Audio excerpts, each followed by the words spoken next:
네, 잠시 후 오후 2시부터 2025년도 연합학습 기반 신약 개발 가속화 프로젝트 사업 설명회가 시작될 예정입니다.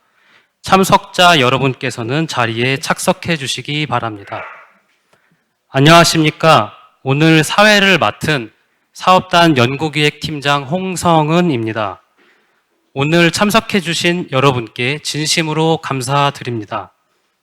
본 사업은 보건복지부와 과학기술정보통신부가 공동으로 추진하며 한국보건산업진흥원과 한국연구재단이 사업단 운영을 지원하고 있으며 한국제약바이오협회의 K멜로디 사업단이 주관하고 있습니다.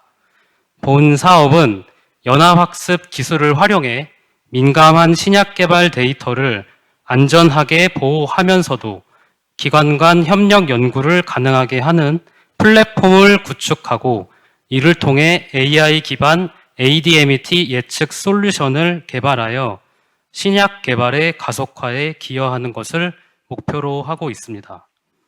오늘 이 자리에서는 2024년과 달라진 점을 포함하여 2025년도 신규 과제 모집 계획을 중점적으로 안내드릴 예정입니다.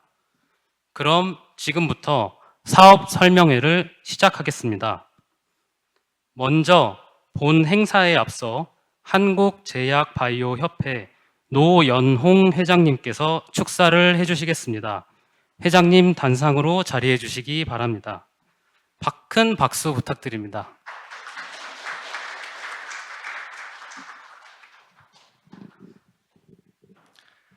네, 안녕하세요. 한국제약바이오협회 회장 노연홍입니다. 바쁘신 일정 중에도 불구하고 K멜로디 사업 설명에 참석해 주신 보건복지부 과학기술정통부 관계자분들은 오늘 참석을 못하신 거로 알고 있는데 한국보건산업진흥원, 한국연구재단 관계자분들과 산업계, 학계, 전문가 여러분들께 진심으로 감사의 말씀을 드립니다. 현재 세계 제약바이오 산업은 급격한 변화를 경험하고 있습니다. 특히 생명과학과 인공지능의 융합은 산업의 패러다임을 빠르게 전환시키고 있으며 우리는 지금 AI 기반의 신약 개발이라는 혁신의 중심에 서 있습니다.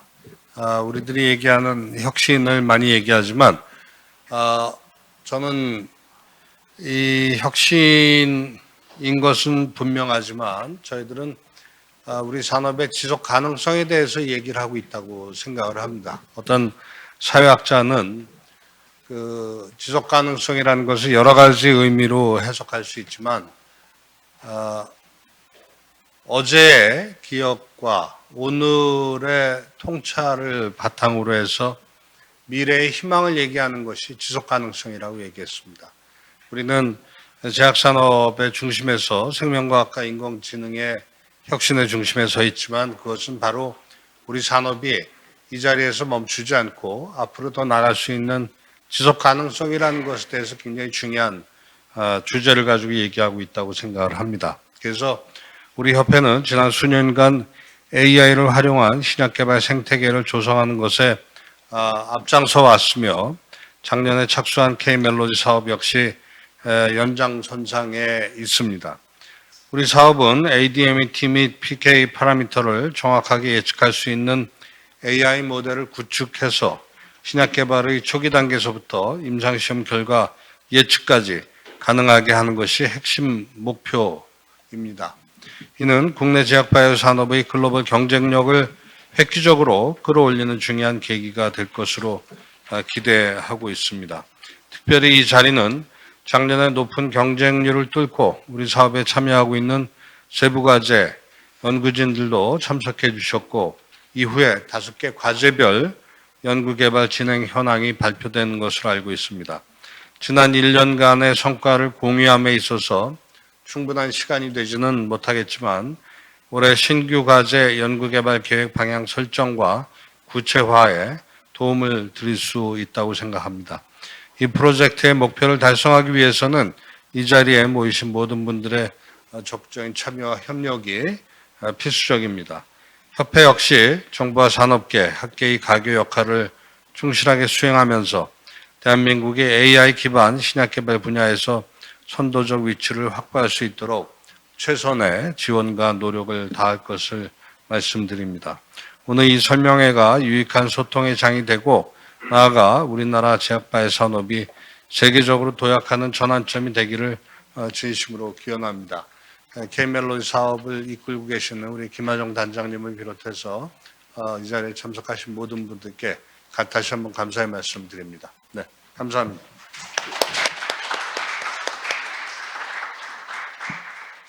네, 회장님 소중한 말씀 감사합니다.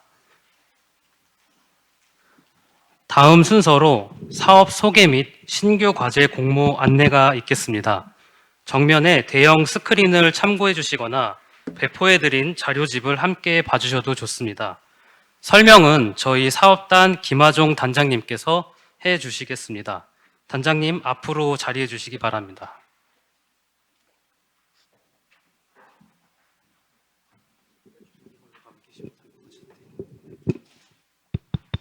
네.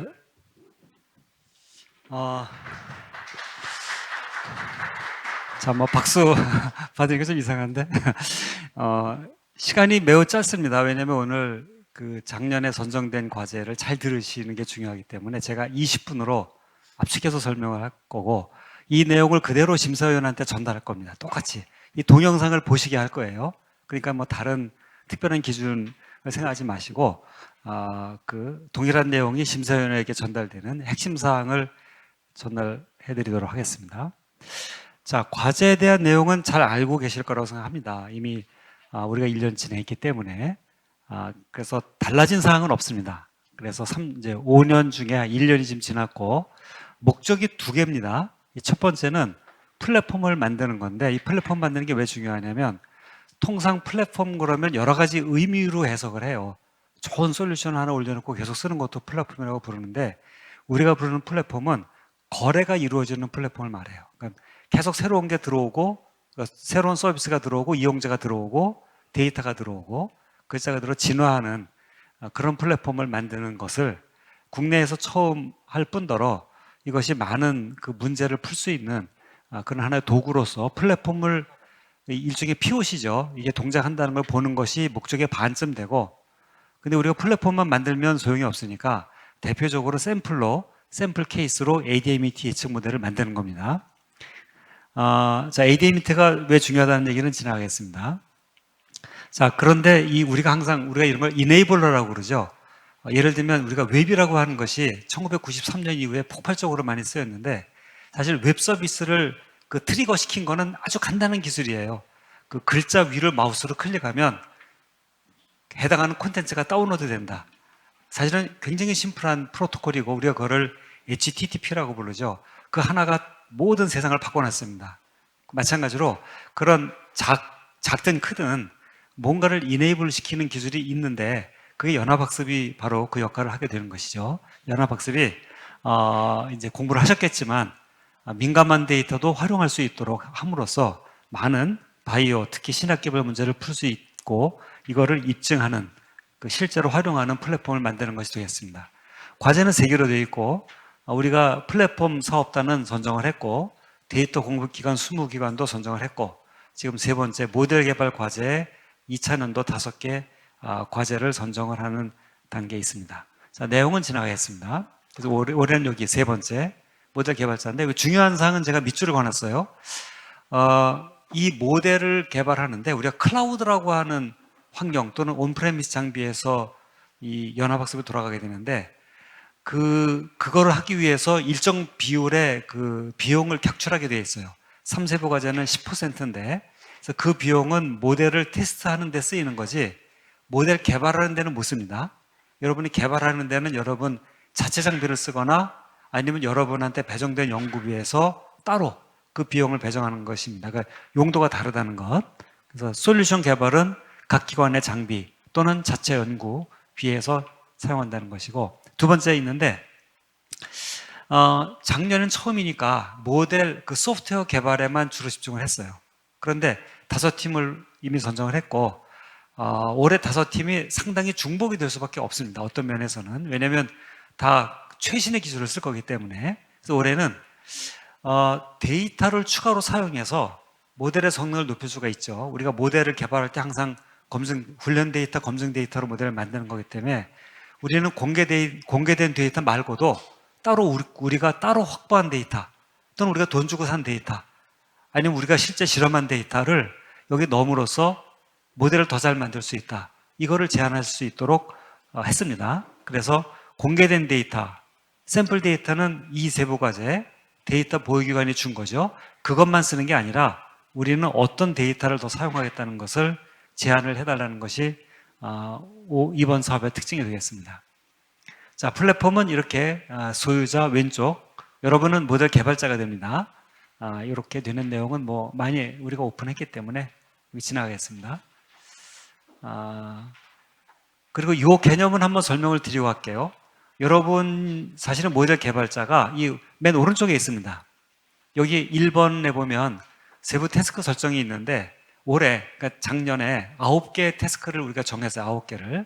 참고로 걔는 인비트로에 주로 가 있는 건데 그것만 하는 게 아니고 이제 올해 중에 인비보하고 인휴먼에 대한 목적 변수를 한 50개쯤 정할 겁니다. 우리는 50개의 목적 변수를 맞추는 모델을 만드는 거예요. 그래서 태스크를 정하는 작업을 하고 있고 오른쪽에 세부 과제는 퍼블릭, 공개 데이터 또는 샘플 데이터는 이 기관이 주는 겁니다. 그걸 가지고 초기 모델이라는 용어를 통일했는데 초기 모델을 만들어서 이 세부 과제 쪽으로 보내면 학습은 3번에서 이루어집니다. 그러면 3번에서 이루어지면 20군데에서 학습을 하겠죠. 20곳에서. 그거를 다 모은 걸 글로벌 모델이라고 하죠. 글로벌 모델은 서버에서 만들어지고 이거를 다시 글로벌 모델을 최적화를 합니다. 그거를 그냥 다시 보내는 게 아니라 더 잘 만들고 마지막에 6번에 파인 튜닝을 해서 왜냐면 기관별로 데이터 분포가 다르니까 우리가 챗GPT 가져다가 다시 학습해서 쓰는 것처럼 파인 튜닝 하는데 여러분 개발자가 이거를 다 만들어야 되는 거예요. 초기 모델도 만들고 로컬 모델은 초기 모델을 보내서 학습된 거고 취합된 모델을 업데이트하고 업그레이드하고 어떻게 파인 튜닝 할 것인가. 만약에 데이터 분포가 전부 IID라고 하죠. 전부 데이터 분포가 동일하면 모델은 하나를 다 쓰면 되는데 각 기관의 데이터 분포가 전부 똑같지가 않아요. 그렇기 때문에 그 non-IID한 통계적 분포가 일정하지 않은 경우에 어떻게 파인 튜닝 할 건지 하는 것도 여러분이 개발해 줘야 되는 겁니다. 자, 이 내용을 꼭 그리고 참고로 이 내용은 그 공개된 RFP 내용하고 똑같습니다. 일부러 제가 다른 자료를 만들지 않고 똑같은 자료를 활용을 하고 있어요. 그래서 학습 데이터, 이제 데이터 용어 정의를 해서 이 과제는 학습 데이터라는 걸 연합학습에 내놓는 것이고 샘플 데이터는 공개를 합니다. 그 분자 구조식까지 공개를 하게 돼 있어요. 샘플 데이터 저희가 이제 확보를 하고 있고 이거를 상과제에 참여하시면 이 샘플 데이터를 다 볼 수가 있습니다. 이걸 보고 이제 그 최초의 모델을 하나 만드는 것이 되겠고 이 과제는 내부적으로 테스트 데이터를 갖고 있어요. 채점용 데이터를 따로 갖고 있을 겁니다. 자, 3세부 과제에서는 당연히 오픈 데이터, 퍼블릭 데이터를 가지고 모델을 만들 것이고 그냥 편의상 비공개 데이터라고 했는데 3세부 과제 제안하시는 여러분이 자체적으로 실험을 했든 문서에서 파승을 해서 가져왔든 외부 기관하고 협력해서 가지고 왔든 별도로 확보한 비공개 데이터를 제안해주면 이거를 평가에 반영하겠다는 겁니다. 그래서 이걸 가지고 모델 만드는데 주의하실 거는 그 데이터를 쓰는 것에 나중에 소유권 문제가 없게 됩니다. 우리가 특정 기관에 협력을 해서 가져왔는데 그거를 모델을 만드는 데 쓰면 그 기관이 소유권을 주장할 수가 있거든요. 그래서 그런 문제가 생기지 않게 해달라는 얘기입니다. 그리고 여러분은 당연히 모델을 개발하시는 과정에 검증 데이터가 있어야 되겠죠. 우리가 어떻게 자체 검증할 것인지 이 세 가지 데이터를 어떻게 구성하겠다는 것을 제안해 쓰시면 됩니다. 초기 모델, 로컬 모델, 글로벌 모델, 퍼스널라이제이션 모델. 각 기관은 퍼스널라이즈된 모델을 사용하게 되겠습니다. 자, 이 내용도 우리가 많이 공개한 건데 여기서 한 가지 좀 말씀드리면 여러분이 만드는 모델이 50개나 되는 목적 변수를 다 맞춰야 되느냐? 사실은 꼭 그렇지는 않습니다. 이제 그런 모델을 만들면 좋겠으나 굉장히 어렵죠. 그래서 아마도 총 우리가 과제 끝날 때 되면 15개의 기관이 모델을 만들 텐데 그걸 앙상블해서 쓰게 될 겁니다. 예를 들면 어느 회사가 만든 모델은 독성을 잘 맞추고 어느 회사 모델은 뭐 인비트로에 무슨 다른 물성 쪽을 잘 맞춘다 하면 그걸 합쳐서 쓰면 되는 거니까 그랬고 한 회사의 모델이 다 동작을 잘하는 것은 만들지 않아도 되는데 이런 걸 여러분이 제안하실 때부터 우린 어디 걸 잘한다고 쓸 수 있다라고 제가 첫 회에도 설명을 했는데 그렇게 쓰신 데는 아무 데도 없어요. 처음에는 다 하겠다고 제안하셨습니다. 그러니까 목표는 전체를 다 가지고 가는데 전체를 다 하는 것을 우리가 꼭 요구하는 건 아닙니다. 자, 그럼 여러분이 좀 더 타겟팅을 좀 좁게 하실 수가 있다는 것. 그리고 두 번째는 이게 일회성 솔루션이 아니라 한번 돈 주고 사면 끝나는 솔루션이 아니라 지속적으로 발전 가능한 모델이라는 거예요. 계속 참여자가 더 들어오고 데이터가 더 들어오고 또 다른 인풋이 들어오면 그럼 이 모델의 성능이 올라간다는 것하고 또 하나는 목적 변수가 이 인비트로부터 인휴먼 뭐 여기 써 있지는 않지만 임상 4상까지 나중에 확대할 그런 어떤 계획을 갖고 있는데 상당히 전주기적인 거기 때문에 데이터가 상당히 많은 시차를 두고 들어옵니다. 그래서 이걸 제가 어떻게 표현하냐면 통상 지금까지는 여기 파란색에 있는 것처럼 단계별로 예측을 해요. 단계별로. 그러니까 하나를 예측하면서 넘어가죠.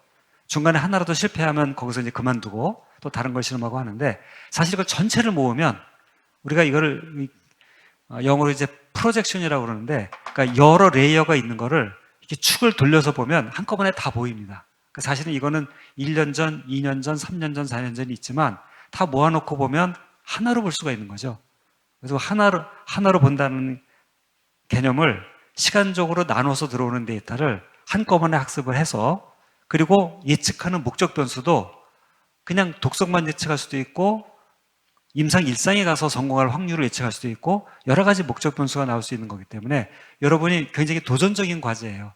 통상 AI 모델은 이렇게 안 만듭니다. 굉장히 데이터가 뭔가 균일한, 동일한 같은 시점 또는 같은 성격의 데이터를 놓고 모델을 만들지 이렇게 시간과 종류가 다른 멀티모델 데이터를 놓고 하는 거는 아마 많이 안 해봤지만 최근에는 이미 이런 걸 많이 하고 있어요. 가장 대표적인 게 이미지하고 사운드하고 텍스트를 같이 집어넣고 학습시켜도 잘 요새 모델이 동작하기 때문에 그걸 바이오 쪽에 한번 해보자고 하는 겁니다. 그래서 여러분이 이런 내용을 참고하셔서 제안서를 쓰시면 좋을 것 같습니다. 자, 그래서 그 그림을 상징적으로 이 아래 그렸어요.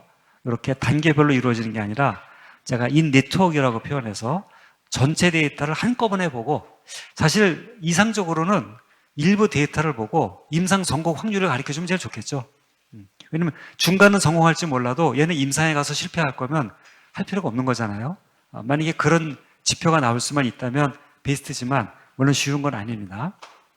자, 우리는 이제 중간에 있는 여러 가지 목적 변수를 한 50개 정도 되는 거를 맞추는 그런 것을 목표로 진행을 하시면 될 것 같습니다.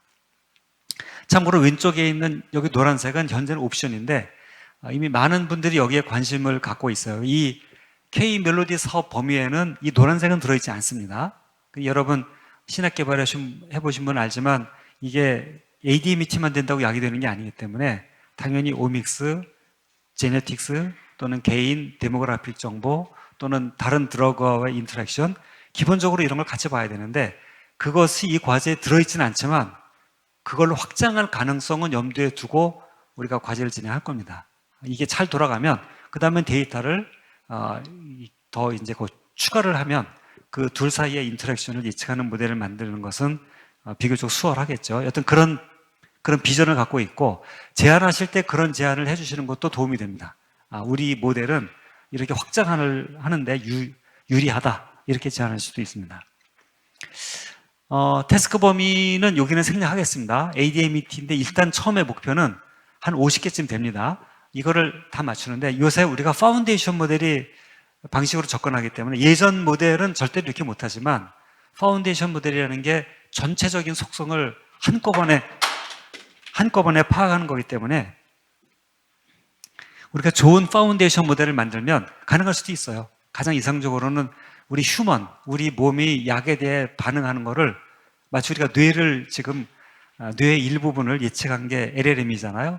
언어 기능을 예측한 것처럼 그 약에 대한 반응을 예측하는 모델을 만들 수만 있다면 좋은데 한꺼번에 하는 건 쉽진 않죠. 하지만 그렇게 될 수도 있다고 우리는 생각을 합니다. 그래서 잠깐 앞에 페이지. 그래서 여기 있는 그 ADMET는 목표를 여기다 두되 아까 잠깐 말씀드린 것처럼 한 모델이 동시에 모든 최우수 성능을 내는 것을 요구하지는 않아요. 하지만 어떤 영역에서는 가장 소타라고 하죠. 현재 나와 있는 상용 제품보다 좋은 게 나왔다라고 하면 그러면 우린 그거를 취합을 해서 전체적으로 좋은 모델을 만들 계획에 있습니다. 자, 이것도 특별히 달라지지 않았고요. 여러분은 요 맨 밑에 있는 여기 3세부 과제 2000년도 과제에 들어가 있습니다. 자, RFP에서 중요한 것만 설명드릴게요. 참고문헌이 한 50개 저희가 제시를 했는데 반드시 읽어보고 제안하셔야 됩니다. 참고문헌을 안 보시고 제안하시면 안 돼요. 참고문헌을 보시고 특히 IT 하시는 분들은 앞쪽 참고문헌을 잘 보시고 기본 개념을 놓치지 않도록 하시고요. 맨 아래에 써 있는 것처럼 개발에 필요한 장비는 공용 클라우드비에서 나가는 게 아니라 여러분 연구비에서 잡아서 쓰셔야 된다는 것. 그리고 파운데이션 모델을 대부분 하실 텐데 파운데이션 모델도 크게 보면 전처리라고 우리가 볼 겁니다. 여러분이 전처리 모듈도 개발하셔야 돼요. 왜냐하면 20개 기관에서 기본적인 우리가 전처리가 크게 3단계로 이루어지는데 로우 데이터, 측정 데이터를 어떤 커먼한 마스터 테이블로 만드는 거는 각 제약사나 병원이 합니다. 그런데 그거를 여러분이 만드는 모델에 바꾸려면 당연히 각각 나름대로 고유의 전처리가 필요하죠. 그건 여러분이 만드시는 겁니다. 그 여러분이 만든 전처리를 클라이언트로 보내서 거기서 전처리를 하게 되는 것인데 거기 파운데이션 모델 만드는 것도 전처리라고 보시면 됩니다. 그러니까 크게 보면 누가 파운데이션 모델을 따로 만들어주는 사람은 없어요. 그래서 그것까지도 포함이 되는 겁니다. 그 다음에 맨 아래 보시면 이 과제는 좀 특이한 게 평가 지표가 있어요. 평가 지표가 숫자로 나와 있는 게 아니라 상용 제품보다 좋게 만드는 겁니다.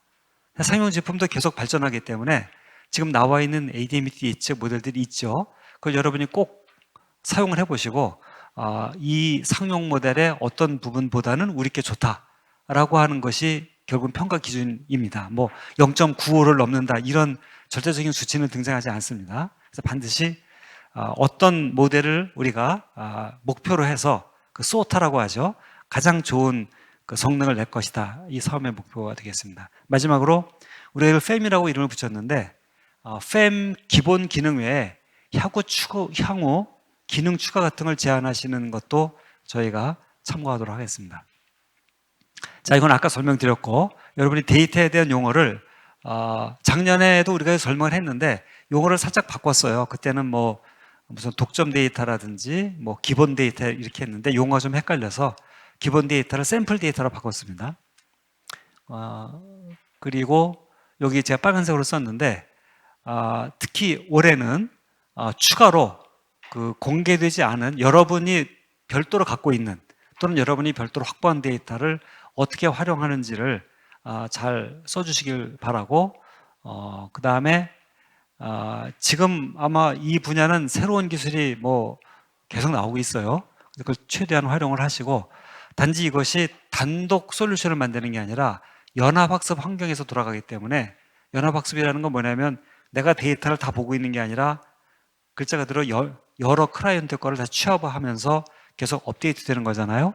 그래서 연합학습 환경에서 또 필요한 어떤 요구사항들이 있습니다. 그래서 그것들을 만족하는 그러면서 새로운 기술이나 방법을 제안해 주시면 좋을 것 같습니다.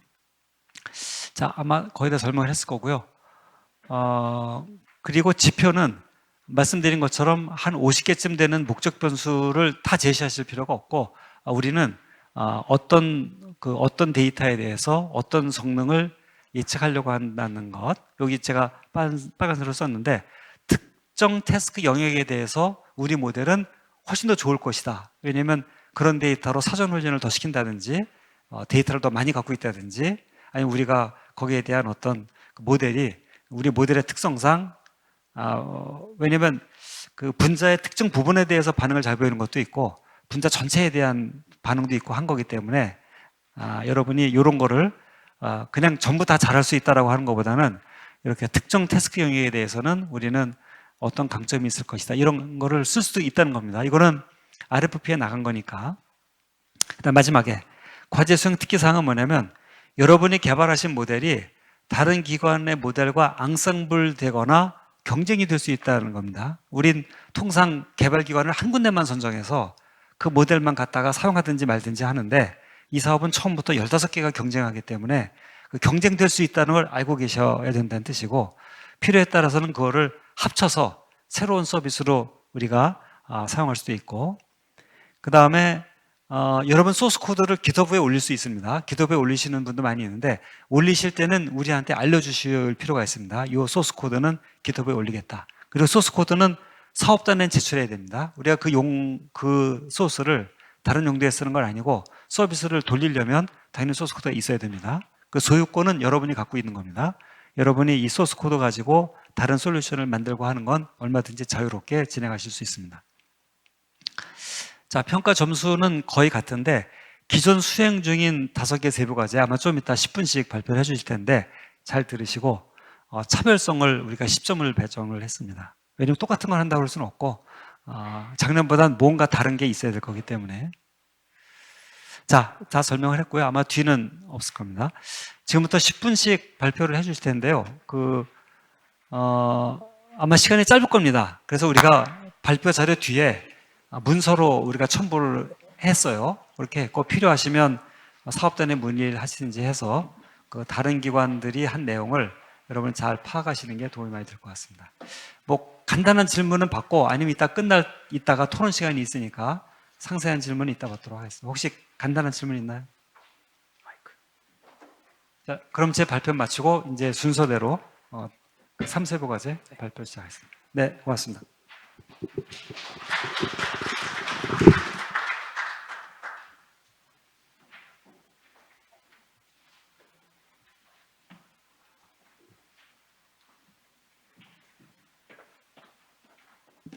네, 단장님 감사합니다.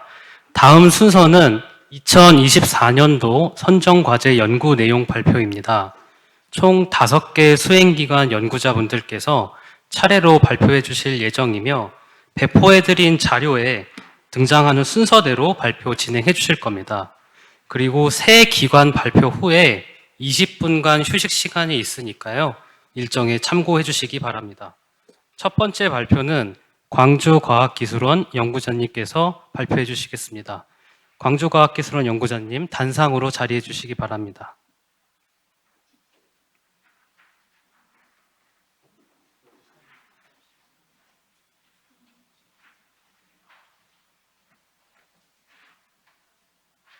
안녕하세요. 저는 광주과학기술원 남우정 교수님 연구실의 신예원입니다. 저희 연구팀은 메가스케일 어드맷 파운데이션 모델 기반 초경량 뺨 통합 솔루션 개발이라는 제목으로 연구를 진행하고 있고요. 네, 감사합니다. 네, 그리고 히츠에서 같이 공동으로 참여를 해주시고 계십니다. 그래서 파운데이션 파트는 제가 설명을 드리고 전처리기 파트는 히츠의 황상현 박사님께서 설명을 계속 이어서 해주실 예정입니다.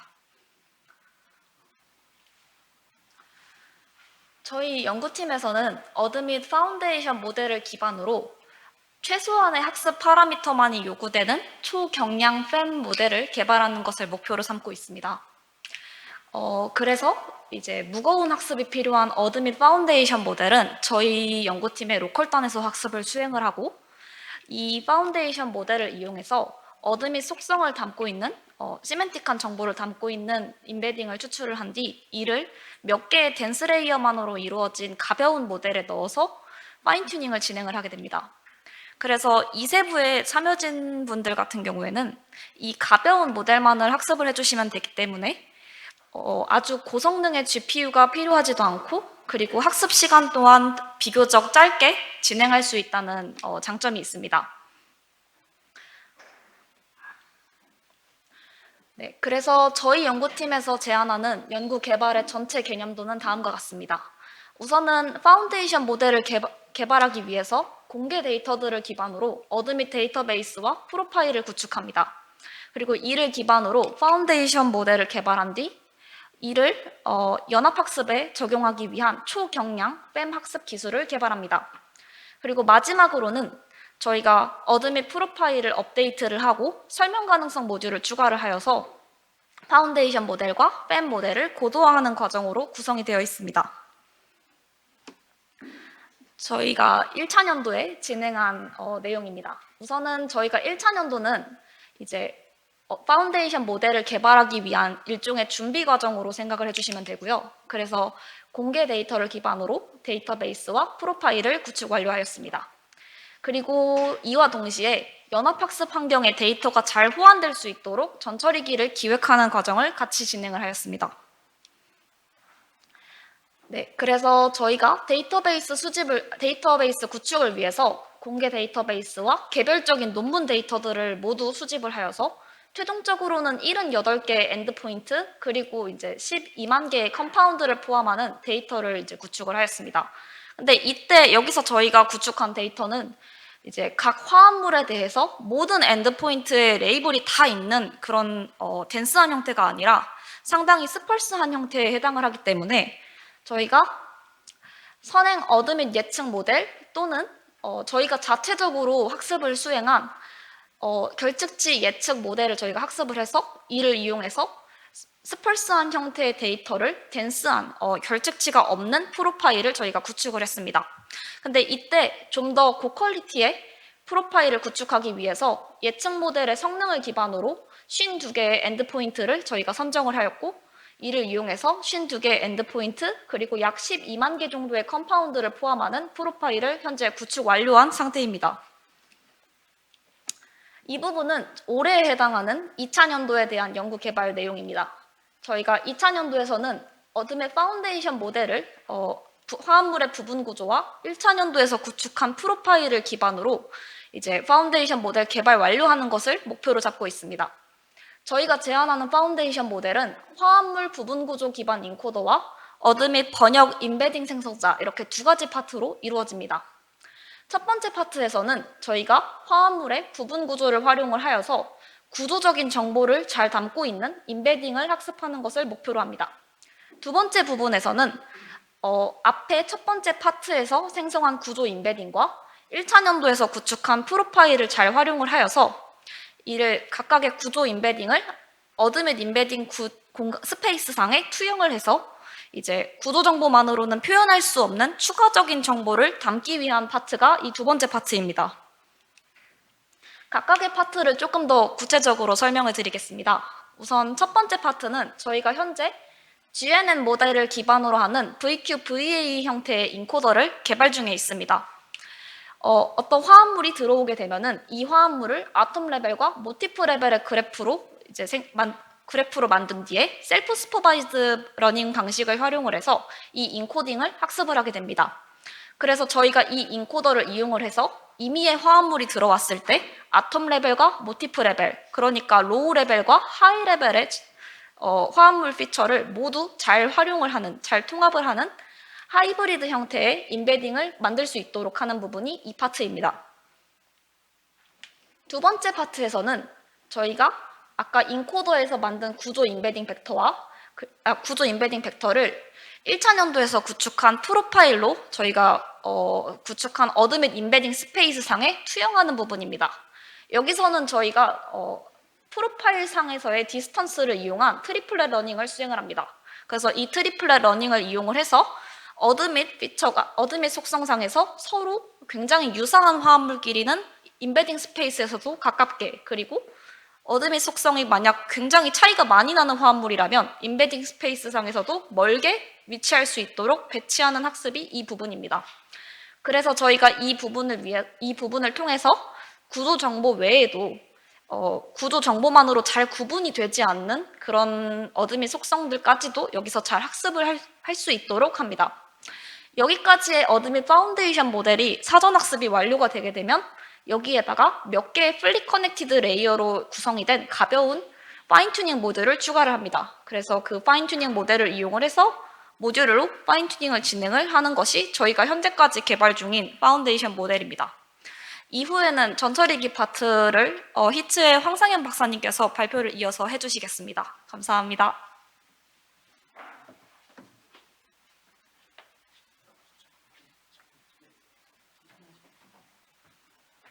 네, 안녕하십니까. 히츠의 황상현입니다. 말씀 앞에서 해주셨듯이 지스트 남우준 교수님 연구실과 같이 과제 수행하면서 저희는 전처리기 파트를 맡고 있고요. 요번에 이제 참여하시는 분들도 아시겠지만 연합학습이 이제 우리가 이상적으로 상정하고 있는 수행되는 과정이 이제 각그 사용자 내지 각 기관에서 임의의 실험 데이터를 넣어가지고 이제 로컬하게 트레이닝을 한 다음에 이제 글로벌 모델에다가 기여하는 그런 방식으로 이제 좀 데이터가 적은 물성에 대한 예측치를 높여보고자 하는 게 취지잖아요. 그럴 때 이제 굉장히 다양한 형태, 다양한 항목들을 가지고 있는 데이터가 이제 들어오는 거를 염두로 할 수 있는데 그런 이제 시나리오 상에서 좀 연합학습 전체 시스템이 잘 돌아가게 전처리기를 설계하는 게 저희의 목표였습니다.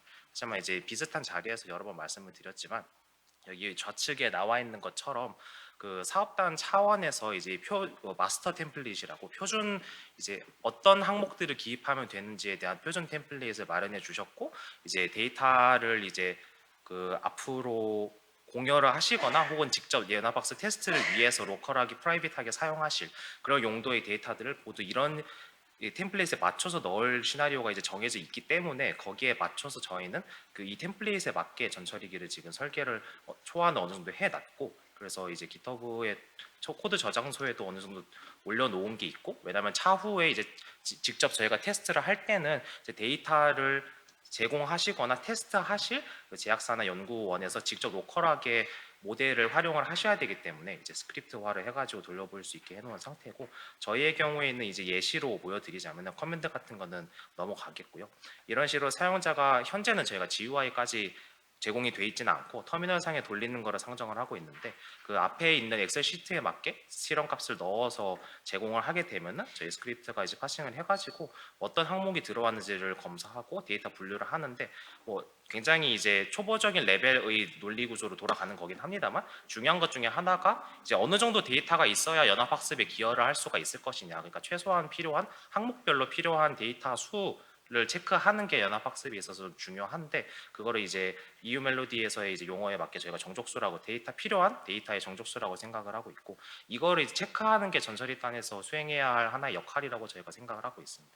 다만 요거의 값은 현재 저희가 써서 공유드린 값은 EU 멜로디 논문에서 이제 사용된 값을 참고를 하였는데 차차 저희가 진행하면서 직접 가상 실험을 진행을 하면서 줄일 여지가 있을지를 봐야 될 것 같아요. 왜냐하면 이때 사용한 데이터 포인트의 수가 적지 않기 때문에. 그래서 이 정족수에 대한 최적화를 수행하고 그다음에 앞으로 혹시나 변할 수 있는 템플레이트의 업데이트에 대해서 저희 전처리기를 또 같이 업데이트를 하는 그런 수행을 저희가 마저 남겨놓고 있습니다. 이상입니다.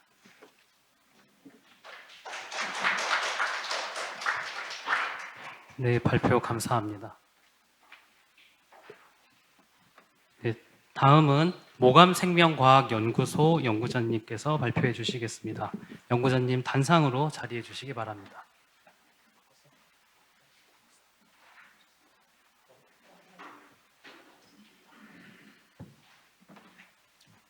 네, 이걸로 하시면 되고 제가 여기까지 띄워드리겠습니다. 맞습니다. 네, 감사합니다. 모감생명과학연구소 소장 신현진입니다. 저희는 서울대학교 정문영 교수님 팀과 함께 K-멜로디의 제3세부에서 연합학습 기반 ADMET 예측을 위한 언어 그래프 앙상블 모델을 개발을 하고 있습니다. 오늘 여러분들께서 그 K-멜로디 사업 설명에 참가하신 모든 분들께 저희 연구를 소개해 드릴 수 있어서 참으로 기쁘게 생각을 합니다. 여러분께서도 잘 아시겠지만은 사실 좋은 인공지능 모델을 만들기 위해서는 대용량의 좋은 데이터가 필요합니다. 그렇지만 신약 개발에 있어서는 참 이 부분이 굉장히 좀 도전적으로밖에는 다가올 수밖에 없는데요. 예를 들어서 뭐 저희가 이제 신약 개발에 필요한 데이터들이 여러 군데에 참 많이 흩어져 있지 않습니까? 제약회사라든지 그다음에 여러 연구기관에 흩어져 있는데 이러한 데이터를 한 군데 모아서 빅데이터를 만들고 그리고 이를 또 이용을 해서 인공지능 모델을 만든다는 것은 현실적으로는 불가능합니다. 그래서 이를 다시 한번 좀 정리를 하자면은 데이터의 그 프라이버시와 세큐리티를 계속해서 유지하면서 이러한 데이터를 효율적으로 활용을 해서 강력한 인공지능 모델을 만들 수 있는 그런 기술 또는 융합 기술이 필요하다라고 이제 말씀을 드릴 수가 있을 것 같은데 이를 저희는 이제 대략 한 세 가지의 이제 메인 포인트로 한번 정리를 해봤습니다. 첫 번째는 이제 데이터 접근입니다. 이제 방금 말씀드린 대로 데이터들이 이제 흩어져 있는데 이는 당연히 여기 계신 분들께서도 다 같은 이유로 오신 것 같습니다만 연합학습을 통해서 어떤 식의 돌파구가 있는지를 탐구해 보는 것이 제 첫 번째고요. 그다음에 이제 파운데이션 모델에 대해서 여러분 다른 분들께서도 이제 많이 말씀을 좀 해주셨습니다. 그 신약 개발에 있는 데이터를 다 모은다고 할지라도 사실은 좀 빅데이터라고 하기가 그렇게 쉽지는 않습니다. 그렇기 때문에 이런 어떤 약물들, 그 화합물들의 그런 구조와 그런 성질들을 이해할 수 있는 그런 파운데이션 모델을 개발하는 것이 중요하기 때문에 또 이런 또 파운데이션 모델을 또 개발하는 데는 사실은 이제 publicly available한 데이터라든지 아니면 또 다른 종류의 또 그 더 큰 데이터들이 좀 많이 필요하게 됩니다. 그리고 이제 마지막으로 이제 데이터 복잡성인데요. 이제 이런 그 저희가 이제 다루는 데이터들이 사실은 이제 사람의 몸에 관한 것을 다룬다든지 어떤 생물학, 그다음에 화학, 그다음에 양리작용에 대해서 다루지 않습니까? 그래서 다른 도메인에 있는 데이터하고는 좀 다르게 내재적으로 굉장히 좀 복잡성을 가지고 있고 그리고 또 동시에 노이즈 레벨도 높습니다. 그래서 여기에서 좀 더 견고한 그런 예측을 할 수 있는 모델을 만들어내는 것이 중요한데 저희는 다수의 모델을 만들어서 하나의 이제 그 모델로 엮는 앙상블 기법을 좀 사용할까라고 하고 지금 현재 연구를 이제 진행을 하고 있습니다. 그래서 저희들의 이제 목표는 이제 연합학습 기반 ADMET 예측을 위한 이제 앙상블 모델을 개발을 하는 것이고 그리고 이를 통해서 그 인공지능 기반 신약 개발의 그 한계를 좀 돌파할 수 있고 그런 어떤 하나의 이정표를 세우는 것을 목표로 삼고 지금도 연구에 매진을 하고 있습니다. 그 제가 이제 앙상블 모델이라고 이제 말씀을 드렸는데 그렇다면 이제 어떤 모델들을 연결하는가에 대해서 아마 궁금하시리라고 생각을 합니다. 서울대학교의 장문영 교수님 팀에서는 이제 그래프 모델들을 지금 현재 이제 사용을 좀 하고 계시고요. 그리고 또 저희 같은 경우에는 이제 화합물을 이제 언어적인 표현으로 바꾸고 그다음에 이러한 그 언어 패턴을 이해하게 하는 그런 언어 모델을 지금 현재 개발을 하고 있고 저희 같은 경우에는 이제 언어 모델이 이제 사이즈가 굉장히 좀 천차만별인데 뭐 작은 것서부터 큰 것까지 그리고 또 이제 화합물의 그런 어떤 표현 방식은 또 어떤 방식이 좋은지에 대한 그런 어떤 최적의 조합을 지금 현재 찾아내고 있습니다. 그래서 지금까지 저희는 이제 이러한 파운데이션 모델을 만들기 위해서 이제 많은 양의 데이터를 이제 수집을 하고 아까 이제 바로 앞에서 이제 발표하셨던 분도 이제 전처리의 그런 중요성에 대해서 말씀을 해주셨는데 이를 일관적으로 이제 처리를 할 수 있는 그런 전처리 도구를 개발을 했습니다. 그리고 이제 이러한 또 수집된 데이터를 가지고 이제 어떤 형태의 모델들을 만들지에 대한 그런 어떤 모델 아키텍처나 이런 부분에 대해서 저희가 이제 설계를 끝냈고요. 지금 현재로는 이제 저희가 수집한 데이터를 가지고 언어 및 그래프 모델을 지금 현재 사전 학습을 마쳤고 그리고 이제 이렇게 맞춰진 그런 어떤 그 파운데이션 모델을 가지고 저희가 이제 publicly available한 그런 ADMET 데이터를 가지고 좀 미세 조정을 하고 이제 중간 평가를 하고 있는 중입니다. 그래서 이러한 작업들이 이제 맞춰지게 된다면은 저희는 이제 이러한 모델들을 하나로 엮는 그런 엉성블 모델을 개발할 생각이고요. 그리고 이렇게 개발된 엉성블 모델을 그 연합학습의 그 플랫폼 위에 올려서 구동을 하고 실증을 한 다음에 더욱더 정교한 ADMET 예측을 하는 것을 계획으로 삼고 있습니다. 조금 더 자세하게 말씀을 드리도록 하겠습니다. 그 여러분들께서 이제 보시는 여기 데이터베이스의 이름들은 아마 다들 다 익숙하시리라고 생각을 합니다. 그래서 publicly available한 그런 화합물 데이터들을 저희가 어쨌든 수집하는 데 총력을 기울였고 그 결과 총합 한 2억 개가 넘는 그런 데이터를 지금 현재 수집을 한 다음에 그리고 아까 방금 이제 말씀을 드렸던 그런 전처리 도구도 이미 개발을 해서 모든 데이터에 대한 그런 전처리를 마쳤고요. 그리고 이 전처리 도구는 지금 저희가 소프트웨어, 그러니까 저작권까지 등록을 마쳤습니다. 그리고 뭐 여기 계신 분들께서 다들 다 인공지능을 다 하시는 분들이라고 생각이 되기 때문에 뭐 언어 모델하고 그래프 모델을 뭐 너무 초반서부터 이렇게 말씀드리는 건 좀 그렇지만 그래도 좀 이해를 좀 돕기 위해서 제가 좀 두 개 정도쯤의 슬라이드를 만들었습니다. 저희 모감 연구소는 이제 주로 언어 모델 쪽으로 좀 저희가 집중을 하고 있고 아까 말씀드렸던 대로 그 화합물들의 그런 구조를 어떤 텍스트 포맷, 그 언어의 포맷으로 바꾼 뭐 스마일즈라든지 다른 이제 표현 방법을 가지고 여기에서 이제 최소의 의미 단위를 파악을 한 다음에 이 의미 단위들이 이 서브 스트럭처라고도 볼 수 있겠죠. 이런 그 작은 그런 구조들이 어떻게 서로 연결되어 있는지 그리고 더 나아가서는 약물의 특성과 어떻게 연결되어 있는지에 대한 것을 학습시키기 위해서 인공지능 모델을 지금 현재 훈련을 시켰습니다. 뭐 여러분들은 훈련 방법에 대해서는 잘 아시리라고 생각합니다. 여기서 이제 기본적인 거는 결국 콜옵션, 뭐 마스킹과 같은 그런 콜옵션을 일으켜서 그런 그 어떤 그 주어진 화합물에서 그 로컬 스트럭처를 좀 지운 다음에 또는 거기를 변형시킨 다음에 그걸 다시 원복시키는 그런 방법을 통해서 이 언어 모델이 화합물의 구조를 이제 파악하게 만드는 거고요. 그리고 이제 더 나아가서는 이제 ADMET 데이터를 가지고 아까 이제 다른 분들도 말씀을 좀 하셨었습니다만 이제 파인 튜닝을 통해서 더욱더 정확한 그런 ADMET 특성을 예측할 수 있도록 모델을 훈련시키는 그런 과정을 지금 현재 마친 부분도 있고 또 진행하는 부분도 있습니다. 그래서 저희가 한번 중간으로 한번 좀 평가를 좀 해봤습니다. 뭐 이거는 파이널 결과는 아니기 때문에 여러분들께 뭐 이렇게 보여드린다는 거가 이제 이렇게 저희가 좀 그 평가를 진행을 하면서 이제 모델을 만들고 있다 정도까지만 이해하시면 될 것 같은데요. 그 TDC ADMET 벤치마크라고 이제 글로벌 벤치마크가 있고 이제 앞에서도 이제 말씀을 좀 해주셨습니다만 여기에는 이제 ADMET 데이터들이 이제 많이 좀 나름대로는 좀 많이 모여 있습니다. 그래서 여기서 저희가 이제 파인 튜닝을 맞추고 그다음에 이제 각각의 태스크별로 저희가 한번 그 평가를 좀 실시를 해봤습니다. 이 벤치마크의 이제 좋은 점은 이제 다른 모델들의 결과도 나와 있을 수 있어서 저희가 저희 모델하고 한번 좀 비교를 해보고 저희가 어디까지 왔는지를 한번 평가를 해볼 수가 있었었는데요. 숫자들 보시면 이제 빨간색하고 그다음에 검은색 약간 볼드체로 만들어 놓은 것이 이제 좋은 결과인데 보시다시피 저희 모델이 그래도 꽤 준수한 성능을 좀 보이고 있고 조금 더 그냥 자세하게만 말씀을 드리면은 이제 이세부가 정의한 9개의 그 메이저 그 ADMET 예측 태스크하고 가장 가까운 그 TDC 그 ADMET 벤치마크에서 제공하는 그 12개의 그런 그 태스크를 좀 중점적으로 볼 때 뭐 저희들의 모델이 이제 12개의 이제 그런 태스크에서 한 5개에서 좀 꽤 그 1등의 그런 성적을 좀 내고 그다음에 그 등수를 평균 내면 대략 한 3위 정도쯤 되는 것 같습니다. 그래서 이제 이를 통해서 저희들의 모델이 그야말로 그 어떤 리얼 그 저희들 모델의 현실이라고 해야 될까요? 이제 그런 부분들을 좀 파악하고 계속해서 이제 개선하는 노력을 기울이고 있습니다. 그리고 이제 서울대학교 이제 장문영 교수님께서는 아까 방금 말씀드린 대로 이제 그래프 모델을 이제 개발을 하고 계신데요. 이제 그래프 모델도 또한 굉장히 그 언어 모델하고 더불어서 굉장히 좀 강력한 모델입니다. 그 화합물들의 구조 그 자체를 이해할 수 있는 강력한 모델이고 여기에 더욱더 이 강력한 모델을 더욱더 강력하게 만드시기 위해서 장문영 교수님께서는 그런 어떤 화합물의 그런 어떤 특성을 인간의 언어로 표현하고 그다음에 여기에도 이제 그 라지 랭귀지 모델을 또 적용을 해서 인간 언어죠. 그래서 인간 언어를 여기다 적용을 해서 그 그래프 모델로만은 또 파악할 수 없는 그런 어떤 로컬 스트럭처의 특성들이라든지 이런 부분들을 더욱더 반영할 수 있도록 즉 이 임베딩을 더욱더 정교화하는 이제 그런 연구를 계속해서 진행을 하고 모델을 개발하고 계십니다.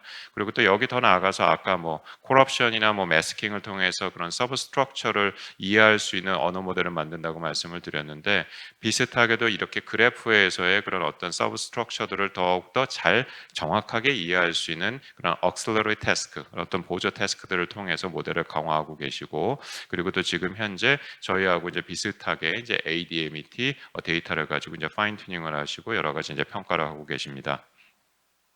그래서 뭐 향후 계획은 뭐 아까 벌써 다 말씀을 드렸습니다. 이제 이런 여러 개 저희가 이제 개발한 다수의 모델들을 하나로 엮는 그런 엉성물 모델을 개발을 하고 그다음에 이 모델을 연합학습의 그 플랫폼에 올려서 실질적으로 구동을 하는 것이 저희들의 목표입니다. 이상이 오늘 제가 이제 그 준비한 그런 내용이고 끝까지 경청해 주셔서 감사합니다.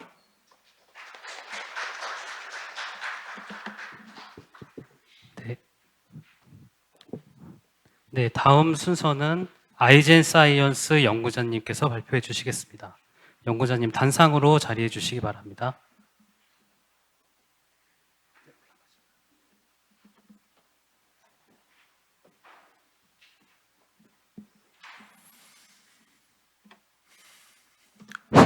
네, 안녕하세요. 아이젠 사이언스에서 AI 연구하고 있는 김성규입니다.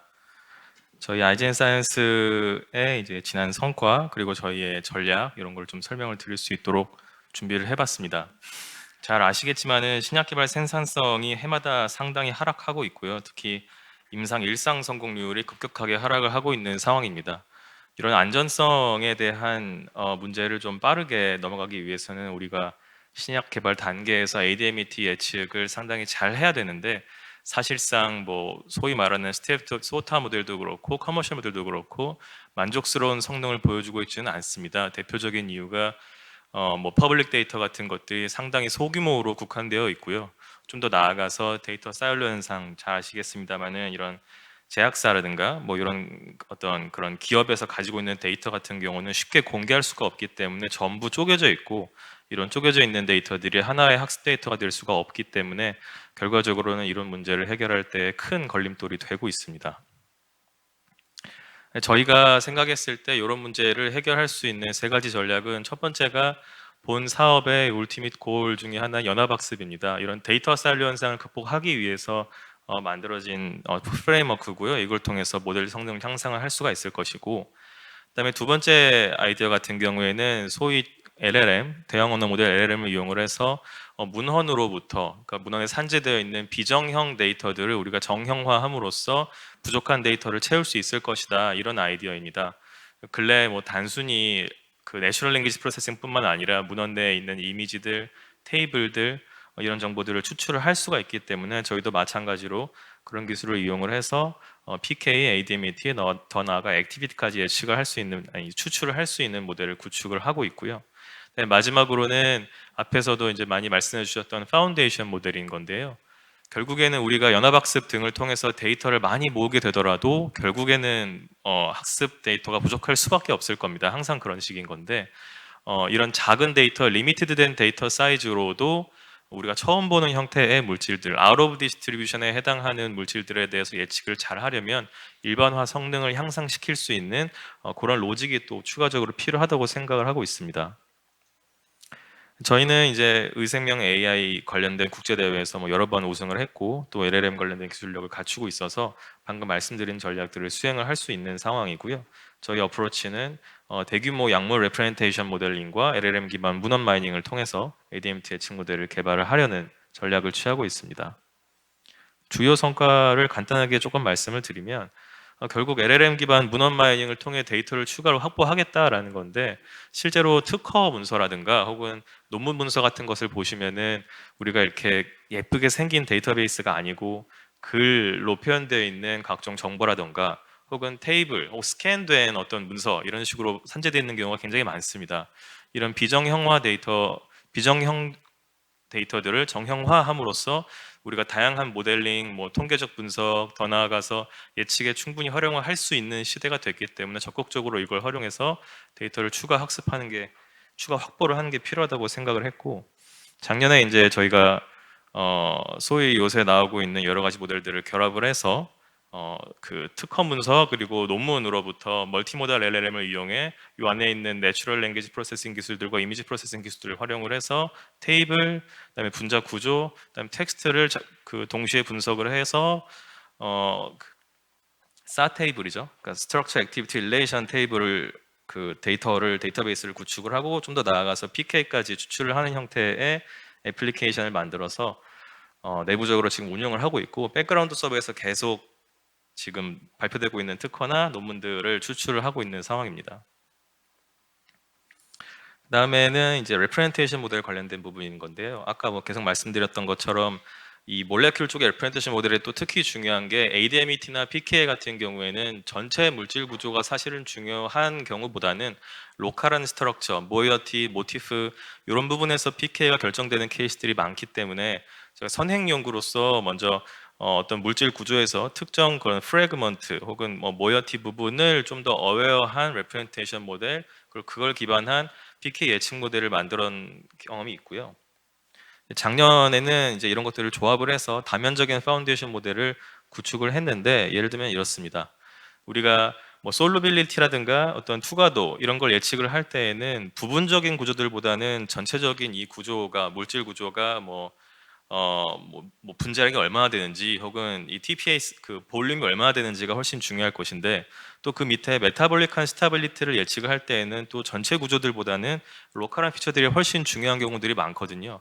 그래서 이런 것들을 우리가 태스크별로 또 인풋 분자별로 구분할 수는 없기 때문에 다이나믹하게 예측을 할 때 이용을 하면 어떨까라는 아이디어로 이런 것들을 조합을 해서 요새 많이 나오고 있는 믹스 오브 엑스퍼트 기술을 이용을 해서 레프레젠테이션 모델을 구축을 했었고요.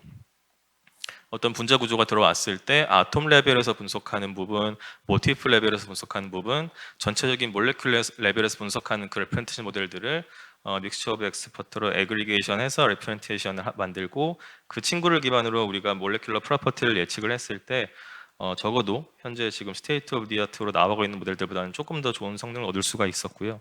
그걸 기반으로 올해 아이클리어라고 하는 워크숍에 발표를 할 예정입니다. 마지막으로는 아까 한번 말씀드렸던 파운데이션 모델 설명드릴 때 그 적은 데이터셋으로 리미티드 된 데이터셋으로도 일반화 성능을 노리려고 하는 한 가지 방향인 건데요. 트랜스덕션을 활용을 해서 비학습 영역에 있는 분자물성을 예측하는 기술에 대해서 연구를 하고 있습니다.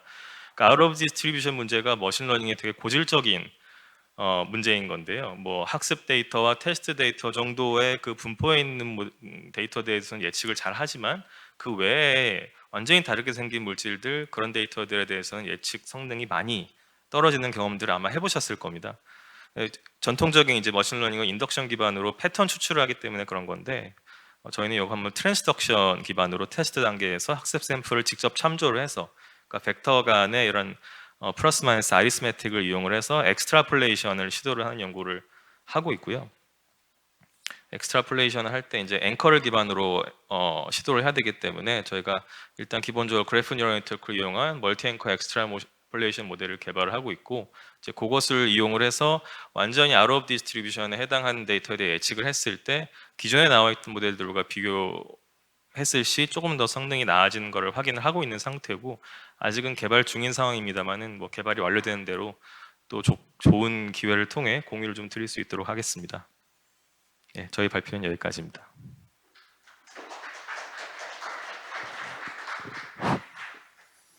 네, 연구자님 감사합니다. 저희 현재 시간이 2시 58분인데요. 지금 계획상으로 3시 20분까지 휴식 시간으로 잡혀 있습니다. 그래서 다음 발표부터는 3시 20분부터 시작하겠습니다.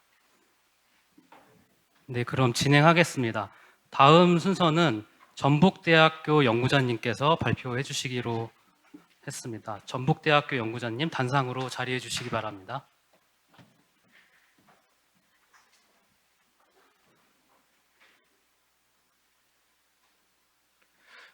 예, 안녕하십니까. 저 전북대학교 약학대학에서 온 김재현이라고 합니다. 저희 과제 같은 경우에는 주관은 전북대학교 의과대학 김민걸 교수님께서 책임 연구자를 맡고 있고 약대와 그리고 충남대학교 공대, 충남대학교 약대에서 함께 진행을 하고 있습니다.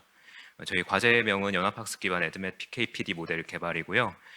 저희 과제 진행 개요 같은 경우에는 이미 배부된 설명회 자료에도 표시가 되어 있지만 지금도 이제 진행을 하면서 조금씩 세부적인 사항이 바뀌어 가고는 있습니다만 앞서 들으신 세 개 기관과 그리고 제가 이해하기로는 이제 뒤에서 발표하실 카이스트하고도 조금 저희가 차별적으로 생각하고 있는 부분은 PBPK 모델이 후반부에 들어가 있다는 게 저희 기관의 연구 내용이 좀 가장 큰 차별점이라고 생각을 하고요.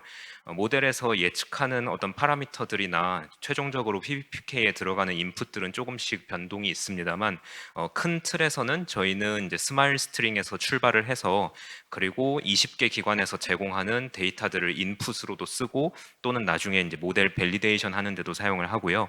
현재로서는 초반부에 진행을 할 때는 기관 제공 데이터만으로는 진행하기가 조금 부족하다는 생각이 들어서 초반부에 드럭뱅크를 활용했다가 지금은 그 썰타라 회사에서 제공을 하고 있는 DIDB라고 하는 데이터베이스를 구독해서 사용하고 있습니다.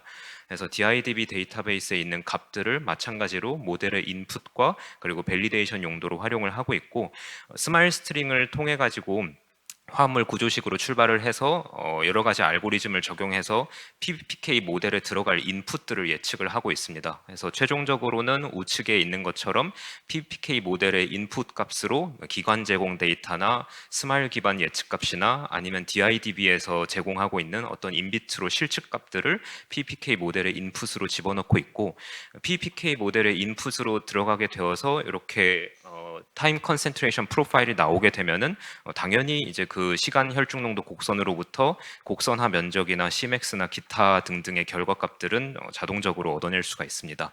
그래서 PBPK 모델이 최종이 될지 아니면은 기존에 있는 다른 국외의 논문들처럼 한 번 더 뉴럴 네트워크 같은 것으로 서러게이트로 처리를 할지는 좀 고민 중인 부분입니다만 큰 틀에서는 이제 AI 기법을 이용해서 파라미터들을 추정을 하고 또는 실측값을 그대로 활용하고 PBPK에 집어넣어서 타임 컨센트레이션 프로파일을 얻어서 여기 사업단에서 요구하는 결과물을 예측한다라는 것이 가장 큰 그 흐름이 되겠습니다. 예, 그래서 요약문에 있는 것처럼 저희의 차별적인 부분은 우선 그 메커니스틱한 부분을 조금 반영을 해서 기존적인 방법론이라고 하는 것은 본래 이제 약동학 분야에서 많이 활용되고 있는 생리학 기반 약물 동태 모델 PPK 또는 플러스 마이너스 시스템스 파머콜로지와 같은 어떤 그 기존적인 방법론을 AI 모델과 융합을 해서 예측을 하겠다라는 것이 조금 차별적인 부분이라고 저희가 생각을 하고 있고요. 그래서 앞서 그림 요약문에 있던 것처럼 진행하고 있는 내용은 스마일스 스트링으로 출발을 해서 에드맵 파라미터를 예측을 하고 그리고 약물 타겟 결합 예측이라고 되어 있는데 약물의 그 클리어런스 자체가 약물과 대사 효소하고의 이제 결합하고도 상관이 있다고 생각을 해서 약물 타겟 결합 예측 모델이 이제 선행 연구로서 있었고 그걸 바탕으로 이제 인트린직 클리어런스를 예측하는 데 활용을 하고 있습니다. 그리고 부족한 데이터들은 이제 외부 구독을 통해서 활용을 하고 또 20개 기관에서 제공하는 데이터를 또 활용을 하고요. 최종적으로는 PPK에 넣어서 시간 혈중 농도 곡선을 얻으려고 하고 있습니다. 예, 그래서 선행 연구로서 보유를 하고 있던 것은 뭐 드럭뱅크 데이터나 또는 스마일 스트링을 넣어서 각종 피지코 케미컬 프로퍼티를 추측할 수 있도록 해주는 이제 캔버트 모델을 써서 지금 잘 보이진 않지만 원래 사업단에서 요구하였던 뭐 허그 어세이라든지 뭐 또는 에임스 테스트라든지 아니면 뭐 CYP 이니비션이나 뭐 트랜스포터를 경유하는 것들 그런 것들을 이제 바이너리로서 뭐 1, 0 그런 식으로 예측할 수 있도록 하는 것들을 가지고 있었고 스마일 스트링으로부터 이제 피지코 케미컬 프로퍼티를 예측할 수 있는 것과 그다음에 추가적으로는 스마일 스트링과 그다음에 단백질 타겟 결합 예측 모델을 개발하기 위해서 한쪽에서는 이제 약물의 구조식이 들어가고 반대편에서는 타겟의 아미노 액시드 시퀀스가 들어가서 각각 캔버트와 프로볼트를 통해서 인베딩 벡터를 생성을 하게 되고 그것들이 최종적으로 인베딩 벡터를 결합을 시켜 가지고 최종적으로는 이제 뭐 결합 해리 상수라든지 그런 것들을 예측할 수 있도록 하는 모델을 가지고 있어서 이 결과물을 이제 한편으로는 인트린직 클리어런스를 예측하는 데 활용을 하고 있습니다. 그리고 추가적으로 활용하고 있는 것은 말씀드렸던 이제 썰타라사의 DIDB를 활용하고 있고 초반부에는 드럭뱅크를 먼저 시도를 했었습니다. 이제 선행 연구에서 썼었던 경험이 있기 때문에 이제 드럭뱅크를 출발을 했다가 드럭뱅크를 구독을 하고 나서 그 데이터 이제 제이슨 파일을 받아봤을 때 여러 가지 값들이 이제 실측 값으로 제공되기보다는 0과 1 사이의 확률 값으로 제공되는 것들이 많이 있어서 드럭뱅크를 그대로 활용하기보다는 DIDB라고 하는 데이터로 선회를 했고 이것은 이제 그 예시로서 뭐 여러 약물들에 대한 그 프로파일이 제시가 되어 있는데 뭐 약마다 각각의 파라미터가 이제 뭐 모든 값들이 100%다 완벽하게 들어있는 것은 아닙니다만 여기에 있는 것들을 예를 들면 뭐 Cmax, 클리어런스 그리고 실제로 임상에서 활용되는 용량 범위나 뭐 FA, FE, 뭐 로그 P, 몰리큘러 웨이, 반감기 등등의 여러 가지 그 프로파일들을 약물마다 서로 다른 정도로 제시를 하고 있고 이것을 저희 PPK 모델의 인풋 값으로 활용하거나 또는 최종적으로 나온 그 예측된 시간 혈중 농도 곡선의 밸리데이션을 하는 데 활용하려고 계획을 하고 있습니다. 그래서 마지막 단계에 활용되는 것은 PPK 모델인데요. PGOSIM이라고 해서 그 저희가 연구진에서 만들어서 GitHub에다가 이제 올리고 있고요. 요거는 이제 공개된 맨체스터 PPK 모델을 기반으로 하고 있고 여기에 들어가는 파라미터들은 이제 몰리큘러 웨이트과 뭐 여러 가지 그 숫자 값들 그리고 pKa, 로그 P, FUP 뭐 퍼미어빌리티나 뭐 클리어런스와 관련된 값들이 들어가고 있습니다. 그래서 최종적으로는 요거는 그냥 아무것도 설정하지 않고 기본적으로 돌렸을 때 나오는 거라서 큰 의미가 있는 그림은 아닙니다만 이런 값들이 뭐 저희 모델에서 예측되어서 들어오거나 또는 기관 제공 데이터가 들어가거나 또는 구독 데이터베이스에 실측값이 들어가거나 하는 식으로 정확도를 높여서 이렇게 최종적으로는 구조식으로부터 출발해서 시간 혈중 농도 곡선을 뽑아내는 데에 목표를 두고 있습니다. 동시에는 저희가 최신 방법론을 활용하기 위해서 저희 그 접근 방법 자체가 그런 그 딥러닝 알고리즘, 제가 뭐 알고리즘은 정확하게는 모릅니다만 이제 AI 쪽 알고리즘과 기존적인 방법론을 하이브리드로 활용하려고 하고 있기 때문에 기존에 그 작성된 논문들이 최근에 이제 뭐 바이엘이나 노바티스 등 그 해외 제약사에서 이런 비슷한 연구들을 많이 수행하고 발표를 하고 있는데 그런 그 논문들에서는 어떤 방법론을 활용하고 있는지 확인하고 저희 연구에 적용하기 위해서 동시에 이제 스코핑 리뷰를 진행을 하고 있습니다. 그래서 케미컬 스트럭처로부터 하이브리드 어프로치를 활용해서 휴먼이나 SPK를 예측하는 방법론에 대해서 조사를 하고 저희 모델에도 이제 반영을 하고 있습니다. 예, 여기까지 발표를 마치겠습니다. 감사합니다.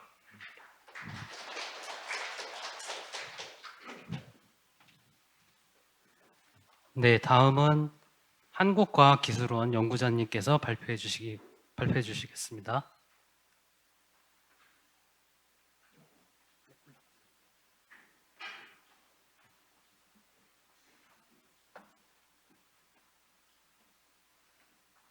네, 안녕하세요. 카이스트 황성주 교수님 연구실 밑에서 과제 진행하고 있는 연구 실무자 김동기 연구원입니다.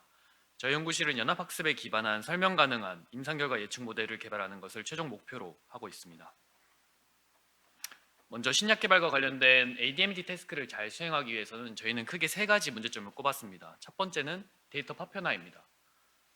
ADMT 태스크를 예측하기 위해서는 프로틴 리간드 인터랙션과 같은 기본적인 정보도 필요하고 임상시험과 같은 하이레벨 정보도 필요로 하게 됩니다. 하지만 각각의 데이터들이 연구소, 제약회사, 병원에 파편화되어 있기 때문에 저는 이렇게 파편화된 데이터들을 한 군데 모을 수 있는 연합학습 기법을 활용하고자 합니다. 그 다음 두 번째는 높은 복잡도입니다. ADMT 태스크는 신체 내의 다양한 수준의 정보를 필요로 하게 되는데요. 가령 예를 들면 메타볼리즘과 같은 태스크는 분자 단백질 인터랙션이 중요하기 때문에 분자 수준의 정보가 중요하다고 볼 수 있고요. 익스크리션, 디스트리뷰션, 톡시시티와 같은 태스크는 장기 수준, 신체 수준의 정보가 중요하다고 생각할 수 있습니다. 하지만 기존의 AI 모델들은 이런 세포 수준, 장기 수준, 나아가서 신체 수준에 대한 정보를 제대로 모델링하지 못하기 때문에 저희는 이러한 문제를 라지 랭귀지 모델, 파운데이션 모델을 개발해서 해당 정보들을 잘 학습시키는 것을 목표로 하고 있습니다. 그 다음 세 번째는 신뢰성입니다. AI 모델들은 흔히 블랙박스 모델이라고 불리기도 하는데요. 그 모델이 내뱉는 아웃풋에 대한 설명이 없기 때문에 그렇게 불리곤 합니다. 저희는 이러한 신뢰성을 좀 더 높이기 위해서 라지 랭귀지 모델을 활용해서 설명 가능한 임상 결과 예측 모델을 만드는 것을 목표로 하고 있습니다. 따라서 저희 연구실의 최종 목표는 연합학습에 기반한 설명 가능한 임상 결과 예측 모델입니다. 이를 위해서 저희는 크게 세 가지 모달리티에 집중하고 있습니다. 첫 번째와 두 번째는 분자와 단백질 모달리티입니다. 분자 단백질은 잘 아시겠지만 드럭에 대한 프로퍼티를 모델링하기에 굉장히 중요한 모달리티고요. 언어 모달리티 같은 경우는 설명 가능성이나 혹은 세포 수준, 신체 수준의 정보를 모델링하기 위해 적합한 모달리티입니다. 따라서 저희는 이 세 가지 모달리티에 집중을 해서 모델을 개발하고 있습니다. 연구 단계는 크게 세 단계로 나눠서 진행하고 있습니다. 첫 번째 단계는 연합학습에 기반한 분자 단백질 언어 3중 모달리티 파운데이션 모델의 개발입니다.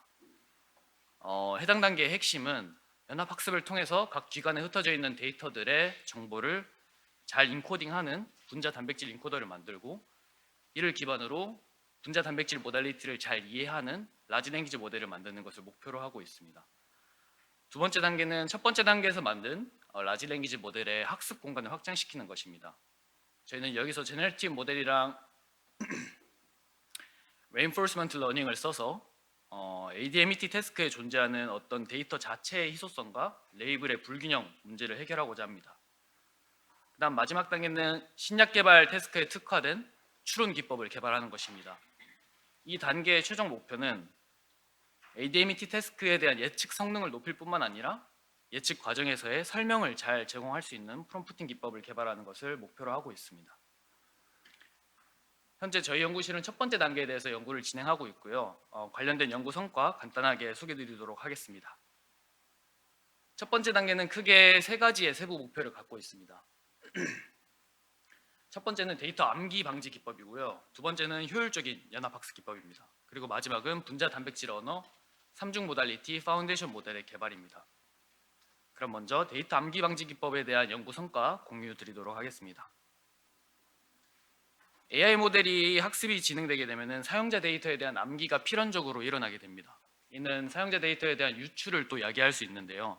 저희는 이를 해결하기 위해서 조금 심플하게 접근을 했습니다. 저희가 개발한 방법은 가짜 데이터, 즉 노이지한 데이터를 학습시키는 기법입니다.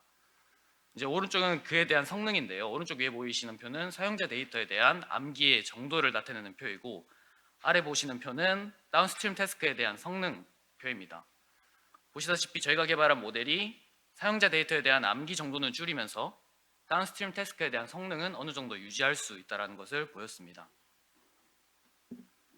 네, 그 다음은 효율적인 연합학습 기법입니다. 연합학습을 보다 효율적으로 만들기 위해서 저희는 로라 웨이트에 집중을 했습니다. 아마 다들 잘 아시겠지만 로라 웨이트는 크게 A, B 두 가지 타입으로 존재하고 이 A, B 두 가지 타입은 원래 프리트레인된 웨이트보다 훨씬 더 라이트 웨이트 파라미터라고 보시면 될 것 같습니다. 저희가 개발한 방법은 각 페더레이티드 러닝 라운드에서 A, B 로라 웨이트 중 하나만 랜덤하게 선택해서 페더레이티드 러닝에 참가시키는 기법을 개발했습니다.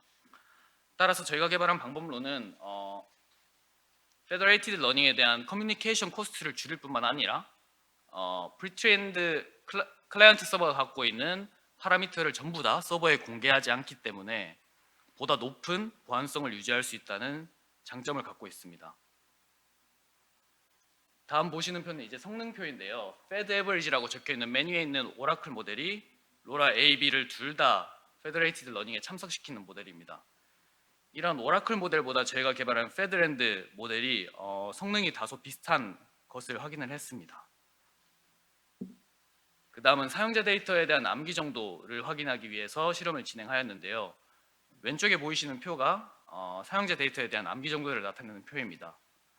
보시다시피 서버 모델과 클라이언트 모델 모두 저희가 개발한 방법론이 데이터에 대한 암기가 적다라는 것을 확인을 했습니다.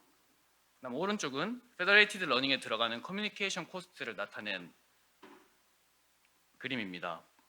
마찬가지로 저희가 개발한 페드랜드 모델이 조금 더 적은 커뮤니케이션 코스트를 갖고 있다는 것을 확인했습니다. 네, 마지막은 분자 단백질 언어 3중 모달리티 파운데이션 모델의 개발입니다. 지금 현재는 단백질 모달리티는 제외하고 분자 라지 랭귀지 모델까지만 개발이 완료된 상태입니다.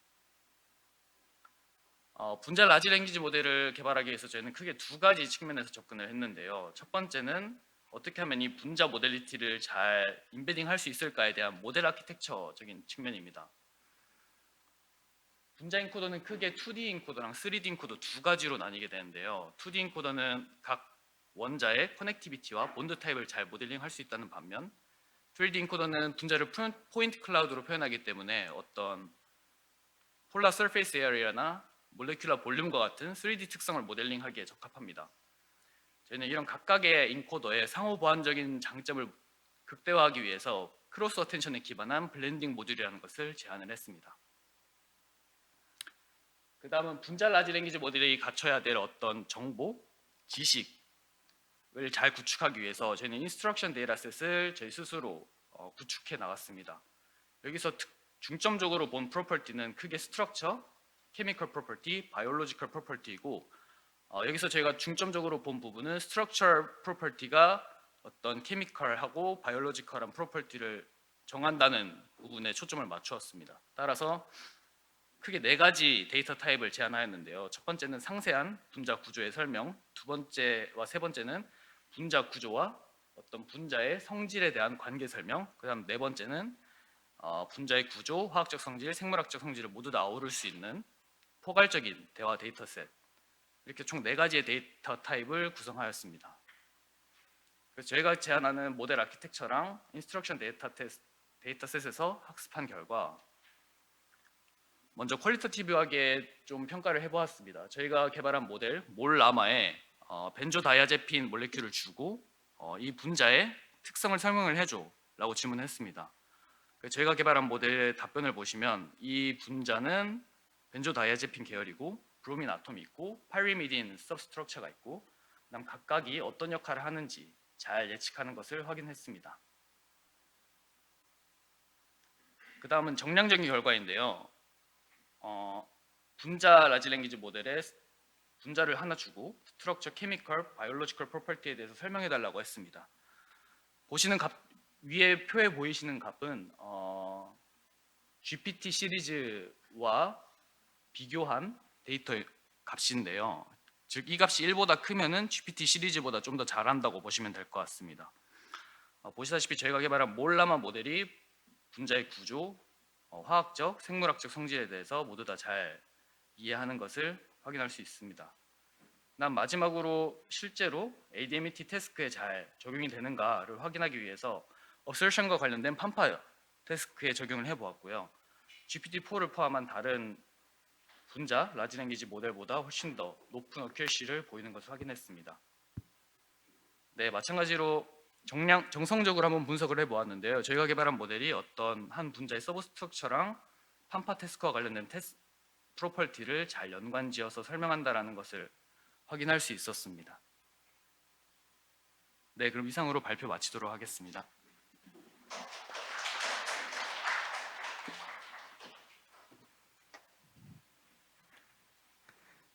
네, 이어서 다음은 사업 관련 질의응답 시간을 갖도록 하겠습니다.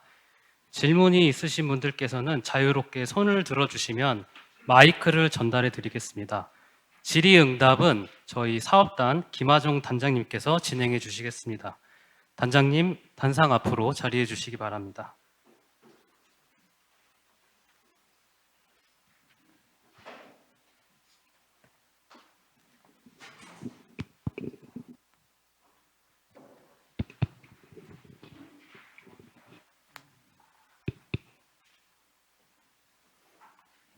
자, 사업 관련해서 어떤 질문이라도 하셔도 됩니다.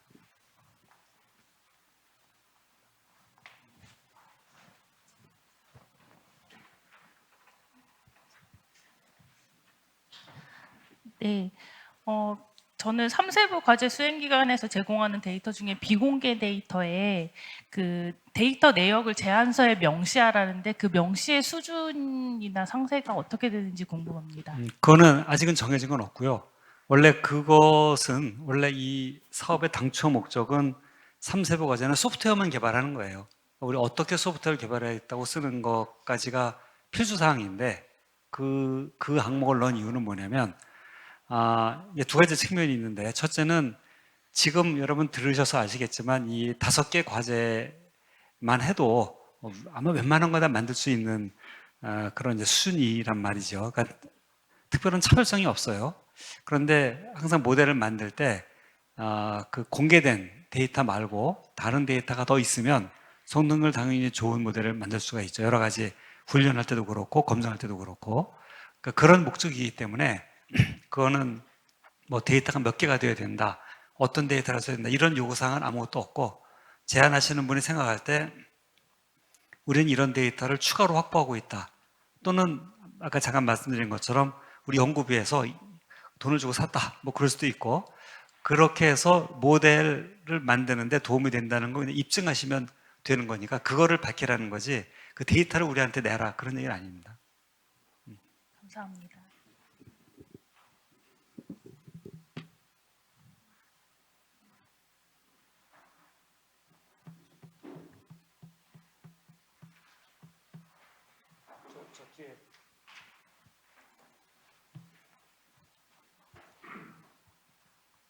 네, 샌다임의 정혜석입니다. 제가 좀 늦게 참석해가지고 좀 놓쳤을 수도 있는데, 그러니까 이 3세부를 지금 매년 모집을 하고 있잖아요. 그러면은 잘 소리가 안 들려 크게. 네, 마이크. 네. 3세부를 매년 지금 참가자를 모집을 하고 있잖아요. 그러면은 그 각각의 목표 같은 게 그러니까 좀 매년 달라질 수 있을 것 같은데 그럼 지금 앞에 설명 자료를 봤을 때는 작년이랑 크게 다른 것 같지가 않고요. 그러니까 그런 관점에서 그러면 올해 지원하는 사람들도 작년에 지원한 사람들과 같이 오늘 발표하신 분들처럼 그런 식의 각자의 목표를 그냥 제시하면 되는 건지 이 사업의 연속성 측면에서 뭔가를 또 특별히 감안해야 되는 게 아닌가 하는 게 또 질문이고요. 또 지금 얘기를 들어보니까 실제 연합학습이 아직은 이루어지지 않은 것 같은데 그런 일정과 또 관련해서 2년차, 3년차에 참여하는 팀들은 좀 다를 것 같은데 그런 점을 어떻게 감안해서 제안서를 작성할 수 있을까요? 네, 일단 답을 드릴게요.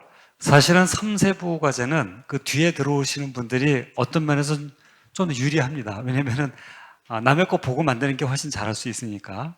그래서 이제 올해 말고 내년에도 5팀을 더 뽑는데 이 설계는 제가 한 건 아니고 그 사업 기획이 그렇게 잡혀 있어요. 이렇게 겹치면서 5개 하기로 한 거는 제가 손을 댈 수 없는 부분이었습니다. 어쨌거나 이 내년, 특히 내년에 하시는 분들은 앞에 과제가 거의 끝나갈 무렵 중간쯤 때 오기 때문에 그걸 보고 뭐를 아무래도 개선하든지 바꾸든지 할 수 있는 여지가 있다는 것이고 기본적으로는 원래 처음 계획된 취지는 똑같은 걸 하라는 거였어요. 단지 데이터가 추가로 들어오고 다른 모델이 들어오니까 조금씩 개선될 거를 기대해서 이렇게 만드신 것 같은데, 제 생각에는 아마도 내년에는 조금 스펙이 다르게 나갈 거라고 예상을 합니다. 예를 들면은 특별한 질병군을 하나 선택할 수도 있고, 아니면은 그 현재 ADMET가 거의 다 끝났으니 ADMET 말고도 할 게 많이 있잖아요.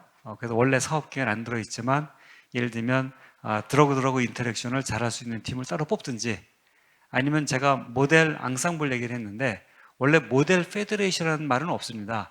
데이터 페더레이션이죠. 그런데 금방 생각해 보면 모델 페더레이션을 금방 만들 수가 있다고 생각이 되는데, 그 모델 페더레이션을 잘하는 것도 하나의 기술이에요. 왜냐하면 여러분 앙상블 모델을 만들어 보셨으면 알겠지만 앙상블 모델이 여러 가지 방법이 있잖아요. 모델 위에 모델을 쌓을 수도 있고, 근데 그 앙상블 모델을 만드는 것도 그 상당한 연구가 필요합니다. 왜냐하면 목적에 따라서 또 각자 갖고 있는 데이터의 분포에 따라서 다르기 때문에, 자, 이런 상황에서는 어떤 조합으로 결과를 내면 좋겠다. 이게 지금 말씀드리는 건 예를 드는 겁니다. 그래서 내년쯤에는 그렇게 좀 더 그 다른 어떤 요구 사항을 우리가 제시하면서 3세부 과제를 더 이제 좀 더 구체적인 요구 사항을 드릴 수가 있을 것 같은데, 올해까지는 아직 거기까지 진도가 못 나간 이유가 아직 말씀하신 대로 연합학습이 아직 돌아가진 않았어요.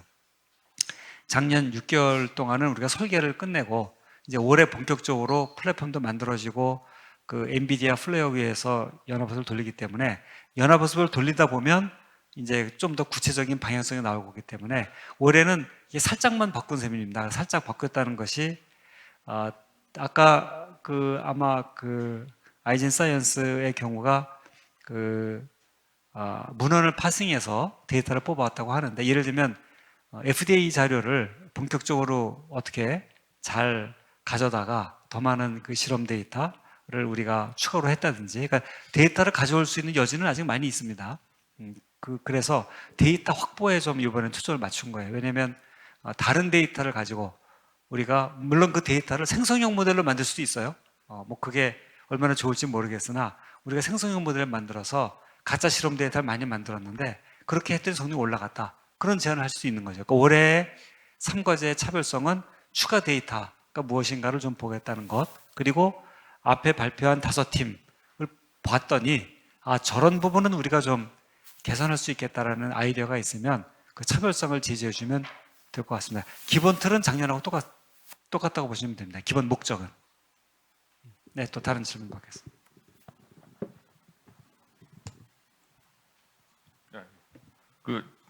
연결되는 질문입니다. 차별성 얘기를 하셨는데 여기 과제 수행 특기사항을 보면 타 기관 모델과 앙상블되거나 태스크별 성능을 경쟁할 수 있다고 말씀하시고, 그 평가 항목에는 10점이 이제 3세부 기존 과제와 차별성이 있습니다. 그래서 이게 좀 약간 헷갈리는데요. 경쟁을 한다는 거는 이제 같은 조건 하에서 기존 과제와 같은 상황에서 같은 조건에서 같은 데이터로 경쟁을 하는 거니까 차별화가 되면 안 되거든요. 아니요, 그건 제가 다시 한번 정리해 드릴게요. 다른 과제와 앙상블 될 수 있다라고 하는 것은 지금 단계가 아니고 개발이 된 다음에 이거를 서비스를 할 거 아니에요. 시범 서비스를 하든 실제로 운영을 할 텐데, 그때 앙상블 돼서 얘가 어떤 서비스 제공자 나갈 수 있다는 취지니까 그거는 이제 지금 단계가 아니니까 고민 안 하셔도 되고. 그거는 좋은 이해했습니다. 근데 태스크별 성능을 경쟁한다는 것은 결국엔 차별성이 있으면 안 된다는 거를 제가 말씀드리겠습니다. 아니요. 차별성은 어떤 취지로 쓴 거냐면 기존의 과제하고 똑같은 걸 내시면 곤란하다, 그렇게 이해하시면 됩니다. 그러니까 지금 이미 작년에 한 5개 팀이 나름대로 오늘도 공개했지만 자료가 다 공개되어 있거든요. 그러니까 그거랑 너무 똑같은 걸 내시면 그러면 방법론이 너무 똑같으니까 그 방법론을 달리해달라는 뜻입니다. 그럼 인풋 데이터와 아웃풋 데이터는 같은데 그렇죠. 그 중간에 그렇죠. 메소드가 달라서 네. 성능이 다른 거를 그렇죠. 비교하시겠다. 이렇게 이해하면 될까요? 성능이 달릴지는 미리는 모르지만 네네. 적어도 제안사에는 달라야 되는 거예요. 우리가 똑같은 인풋도 어떻게 전처리냐에 따라서 얼마든지 모델은 다른 성능을 내는 거니까 우리는 전처리를 어떻게 하겠다, 또 어떤 데이터를 추가로 더 쓰겠다, 얼마든지 그 변화가 있을 수 있는데 그 부분을 그 신경을 써달라는 얘기죠. 그걸 너무 이제 이해했습니다. 네, 네. 우연히 쓰다가 보면 똑같아질 수 있는 거예요. 이제 네네. 똑같이 쓰고 싶어서 쓰는 게 아니라 쓰다가 예. 보면은 너무 똑같은 거 그런 건 피해달라는 취지입니다. 그 기존에 선정된 5개의 과제를 이렇게 너무 디테일하게 설명 주셨는데요. 네. 이게 그러면 아무래도 겹치거나 좀 이렇게 약간 오버랩이 되는 부분들은 어떻게 그거는 당연히 오버랩이 있을 수밖에 없습니다. 그거를 기존의 거를 다 피해서 쓰시라는 뜻이 아니에요. 기존의 거를 피해서 어떻게 쓰겠습니까? 그게 상식적으로 가장 좋은 거니까 오버랩이 안 되게 다 피해라 취지가 아니고 똑같이는 쓰지 말라 이렇게 해석하시면 됩니다. 그러니까 똑같다는 게 뭐냐면 누가 봐도 이건 방법론이 똑같네 이러면은 평가 점수가 나쁠 수 있다는 것이지 완전히 오버랩 안 되게는 못 씁니다. 왜냐면 지금은 다 파운데이션 모델 만들고 파인튜닝하는 방식으로 갈 수밖에 없고 특히 이런 실험 데이터는 공개된 데이터가 많지 않기 때문에 특히 분자 구조는 파운데이션 모델을 가지고 기본적인 속성을 이제 임베딩 하는 작업이 당연히 필요한 거기 때문에 그런 것까지 차별화된 완전히 새로운 걸 제안해달라는 뜻은 아닙니다. 네, 잘 알겠습니다. 그러면 저희가 만약에 어떤 오버랩이 되는 부분이 있다 그러면 그거를 멘션을 하면 될까요? 어떤 예를 들어서 뭐 굳이 멘션 안 하셔도 됩니다. 오버랩이 예. 그러니까 제 개인적인 느낌으로는 80%는 오버랩이 되실 거고 20%쯤 다른 게 있으면 거기만 강조해 쓰시면 돼요. 알겠습니다. 우리는 요런 항목을 추가하겠다 하는 정도입니다. 억지로 바꾸려고 이상한 용어 쓰시고 그럴 필요 없습니다. 네. 네, 안녕하십니까. 저 카이스트 안성수라고 합니다. 네. 저 그 페더레이티드 러닝, 그러니까 연합학습 관련해서 좀 이제 이 타임라인 같은 게 좀 궁금한데요. 연합학습 관련해서 저희가 이제 3년 동안 뭐 과제를 수행을 하게 된다면은 이제 3년 내에 저희가 목표가 이제 여기 학습 데이터로 개인화 모델 미세 조정까지를 완료하는 것이 목표인지 궁금하고요. 네. 그리고 그렇다면은 사실 이게 학습 데이터로 로커 모델을 약간 데이터 소유자 측에서 구현을 한다고 돼 있는데 예를 들어서 그럼 저희가 좀 로컬마다 고려를 해야 될 게 많을 것 같습니다. 로컬에서 컴퓨터를 얼마나 가지고 있느냐에 따라서 저희들이 뭐 디플로이를 할 수 있는 모델도 달라질 것 같고 그리고 뭐 집계, 그러니까 로컬 모델들을 합치는 알고리즘이 뭔지도 저희가 약간 정보가 있으면은 모델들을 사용할 수 있는 게 달라질 것 같아요. 좋은 질문인데 우리가 한번 올리도록 할게요. 예를 들면은 그 클라이언트의 일종의 최소 사양을 우리가 정했거든요. 그게 이제 뭐 32기가였었나 정확히 기억 안 나는데 A100 정도 됩니다. 왜냐면 그걸 너무 크게 잡아놓으면 앞으로 돈이 많이 드니까 너무 무겁게는 안 하게 우리가 협의를 해서 각 클라이언트는 어느 정도 규모 이상으로 복잡하게 만들지 말아달라는 걸 우리가 정의한 게 있어요. 그걸 한번 올려드릴 필요가 있겠네요. 그죠? 그거 좋은 질문이에요. 그렇게 하고 3년 내에 다 끝나야 되는 겁니다. 3년 내에 다 이제 과제, 그러니까 3년이 아니라 정확히 2.5년이죠. 2.5년 내에 연합학습 끝내야 되는 거고 그 연합학습 프레임워크라고 하는데 그거는 엔비디아의 플레어로 정해졌습니다. 그리고 엔비디아 플레어를 보시면 얼마든지 이제 로컬에서 시뮬레이션 할 수 있으니까 그러니까 우리가 프레임워크 정한 거하고 그 클라이언트 최소 사양 같은 거는 빠른 시간에 같이 공개를 하도록 하겠습니다. 네, 감사합니다. 조금 더 부연 설명드리면은 연합학습 프로세스는 2000년도부터 시작하시는 과제의 경우는 이제 2000년도 수행기간 2000년도 때부터 이제 프레임워크에 올려서 실제로 로컬 모델 학습을 진행할 수 있을 거라고 저희가 생각을 하고 있고요. 그리고 아까 말씀해주신 어그리게이션 같은 부분은 저희가 플레어를 사용을 하니까 플레어의 기본 어그리게이션 펑션들을 지원을 할 거다라고 이해해 주시면 될 것 같습니다.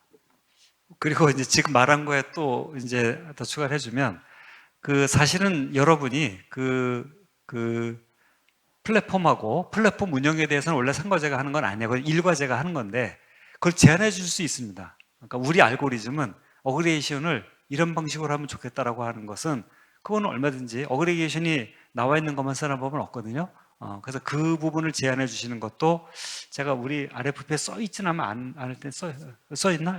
어쨌거나 그 어그리게이션까지 포함해서 또 이제 트랜스퍼 러닝이나 또는 버티컬 FL이나 이런 것들은 아직 그런 게 이제 완벽하게 검증이 안 돼 있거든요. 근데 우리가 그런 부분을 잘하겠다라고 하면 순수하게 예측 모델 쪽만이 아니라 연합학습에 쓰이는 기술 쪽을 제안해 주면 좋겠다고 제가 아까 밑줄 친 부분이 있습니다. 그거 제안해 주시면 좋을 것 같아요.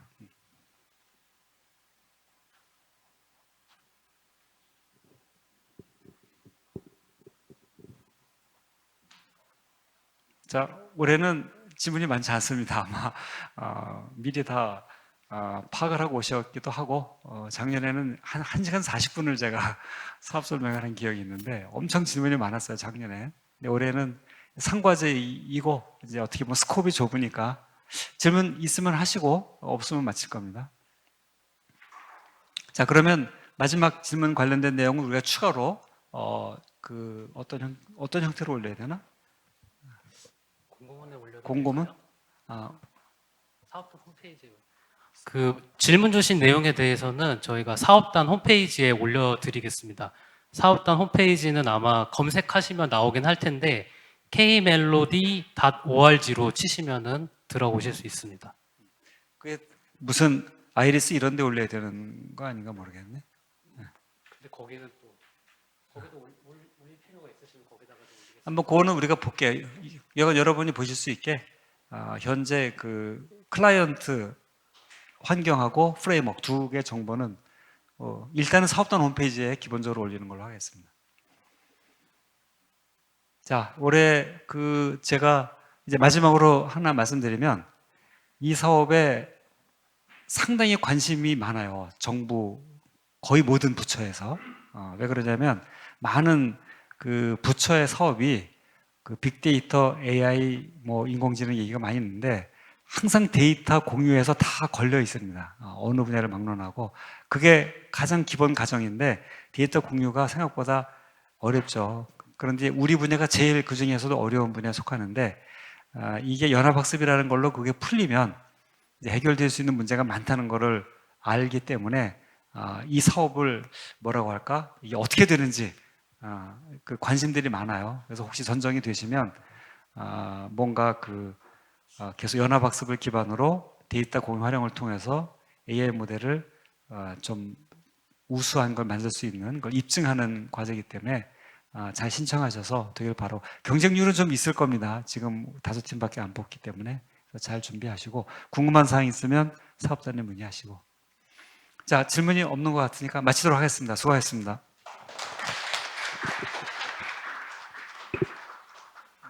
네, 오늘 사업 설명회에서 안내해드린 내용은 저희가 영상으로 제작해서 K멜로디 사업단 유튜브 채널이나 공식 홈페이지 그리고 아이리스 사업 공고문 페이지에 빠른 시일 내에 업로드할 예정입니다. 행사 중 놓치신 부분이 있으시다면 해당 영상을 참고하시면 될 것 같습니다. 이상으로 사업 설명회를 마치겠습니다. 바쁘신 와중에도 귀한 시간 내어 참석해주신 모든 분들께 진심으로 감사드립니다. 조심히 돌아가시고 내일 즐거운 휴일 되시기 바랍니다. 감사합니다.